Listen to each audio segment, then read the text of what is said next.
Today I thought I would just go a little bit into ancient history, yeah, and then come to where we are today.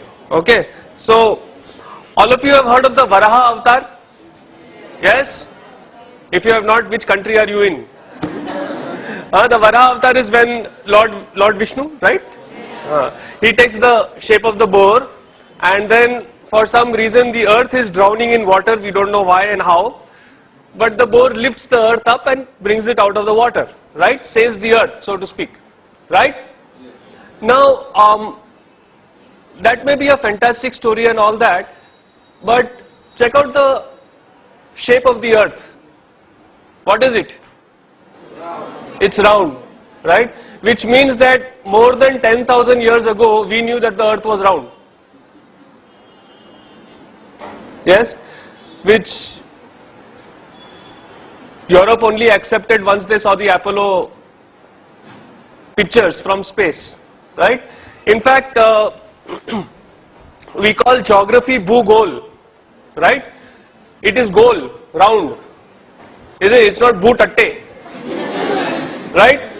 Okay? It is Bhugol. Okay? So we knew a very long time ago that the earth was round. And then we call the earth Jagat. Jagat means what? Jiski gati hai wo, meaning that which moves. Right? So, we knew that the earth was round. We knew that it was not stationary, that it was moving. And this was thousands of years ago. Yes? Interesting, huh? Okay? Okay. Let's go a little bit into space. Now there is this star called Antares. Okay? Antares. Ares means Mars. Red. This is also a red star, so it is called Antares. We like Mars. Okay? Now it is the 15th or 16th brightest object in the sky. Alright?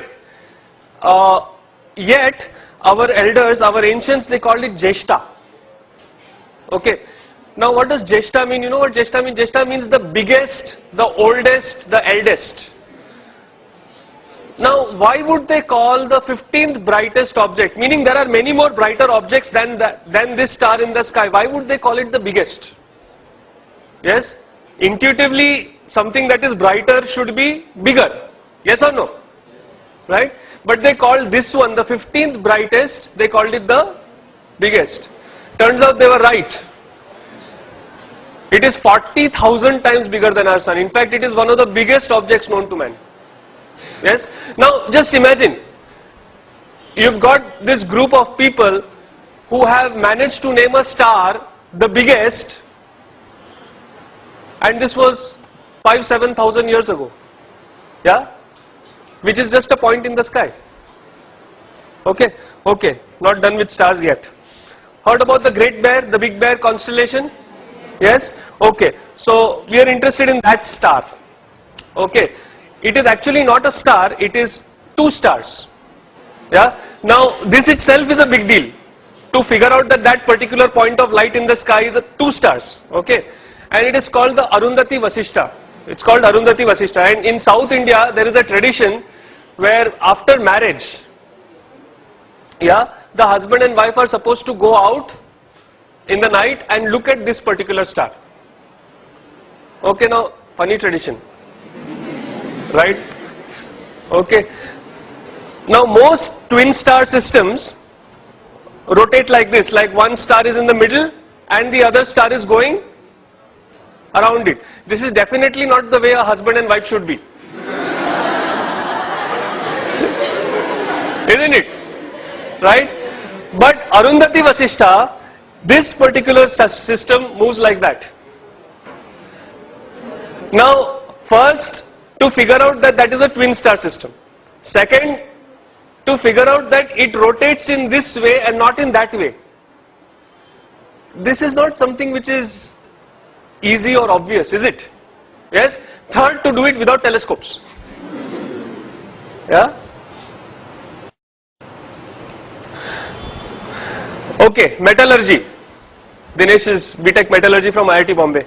You know, there are these pillars which are rust proof in India. Do you know about them? The most famous one is in front of Qutub Minar. Yes? This is 1,000-year pillar, 1,000 years old, and even the pollution of Delhi has not touched it. Yeah, it is still not rusting. Yeah, and the other one, this is near Bangalore in Kollur. Yeah, where there is 750 centimeters of rain a year, 6 to 8 months a year, and this has been there for 2,400 years. Yeah, and it is rust proof, no rusting. About the second pillar, what is more interesting is it was not built by any expert. It was built by the tribal, the aboriginals of that area to welcome Adi Shankaracharya when he came to their village. Yeah, so this technology was there, not even with like the learned Brahmins or something like that. It was available to the tribals. Yeah. Then there is this mystery of zinc. You know, India held the sole knowledge of how to remove zinc from zinc ore for 4,000 years. Yeah, because zinc, it's a very, very interesting thing. Zinc, from the ore, the zinc becomes liquid at 997 degrees Celsius. But that same zinc then vaporizes and becomes gas at 1000 degrees Celsius. So it is only a 3-degree window that you have to pull that zinc out. And it is incredibly difficult. Yeah? You know what we did? It was very interesting. See, usually if you see a furnace, kya hota hai? There is the furnace and then something is coming out and being accumulated. Isn't it? This is the way most distillation is done. Yes or no? You've got the heat from the bottom and something comes out and it is collected. Now, when the heat was coming from the bottom, what would happen? The zinc would become liquid. It would go down or it would just evaporate and go out. Right? So what did these people do? They turned it upside down. They put the heat on the top and they put an ice bath below it, cold. So it would come down, then it would go in the cold, it would solidify and you would get the zinc. Yeah? For 4,000 years we kept this technique secret over here. Yeah? All the zinc in the world was made only by India. Nobody else could make it only. Yeah? Then one Chinese fellow stole it. Yeah? And then one British fellow stole it from the Chinese. So there was this guy called William Champion who made the first zinc distillery in Great Britain in the year 1543. Before that, for 4,000 years, if you wanted zinc, you had to come to us. Now, this is a nice shloka in the praise of Lord Krishna. When you look at this shloka, do you think that there is anything special about it? It is like all other shlokas. Oh Krishna, you are great, you are this, you are that. Yes or no? Right? Only thing is there is this thing, there is a protocol called the Katapayadi Sankhya. Okay? Took me a long time to learn to pronounce that. Yeah, so there is this Katapayadi Sankhya where they give particular alphabets, particular numbers. So for example, Katapaya is 1 and so on. And then if you substitute these numbers in this shloka, you know what you get? The value of pi correct to 30 decimal places. Yeah, so we knew how to do encryption also. Yeah, acha now, don't you like this what I am talking about? So clap and tell me no. Yeah. You know, I'm not used to just talking to an audience. I want audience feedback also. Alright? Okay. If you don't like it, then do like that. So I know. Now recently I had been to Goa, and in Goa there is this place called Vasco da Gama. You have heard of it, right? Now why is Vasco da Gama called Vasco da Gama? Because there was this fellow from Portugal who came and supposedly discovered India. Right? Okay, let me tell you the true story. This story is in Vasco da Gama's own journal, which is there in Lisbon today. Okay. There were two guys who went searching for India. One of them was Christopher Columbus. The other was Vasco da Gama. Okay. Now Christopher Columbus, he went in the opposite direction. From Europe he went up. Okay. And he found America. Only he thought America was India. Okay. That is why the natives of Americans are called Indians. That's where the Indian name comes. Because he thought, mereko India mil gaya. Right? So he called those people Indians. He called them Indians actually. Then the Other people came and, called them red because they were not white. Yes? So that was Christopher Columbus' story. Vasco da Gama, he went in the opposite direction. If you know your geography, he came down from Africa, and he was too chicken to go out into the main sea. He would only sail keeping the coast in view. Okay? And he was having the biggest ship available at that time in Europe. Alright? So he came all the way down to the Cape of Good Hope. Okay? And over there, he was wondering, now how do I cross? Because from there to go to India, you have to go across the ocean, across the sea. Right? Over there he met a Gujarati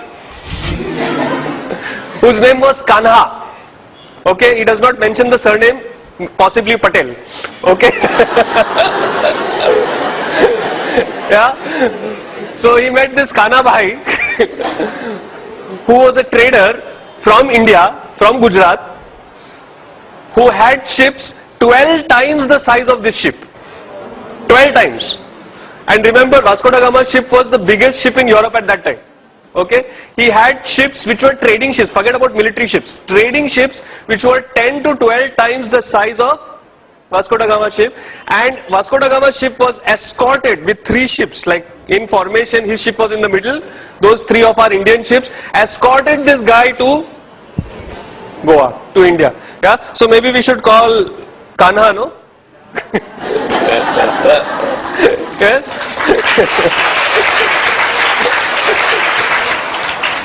No, I mean, we could go on and on and on. The amount of history, the amount of knowledge that this country had was phenomenal. Absolutely phenomenal. Yeah? And what was even more phenomenal was these guys had this knowledge 5, 7, 10,000 years ago. And this wealth that our country has, I will not say had, this wealth that our country has was systematically destroyed by the British when they came here. Yeah? They rewrote our history. So that when they left us with a legacy of being ashamed of our own culture and our own tradition.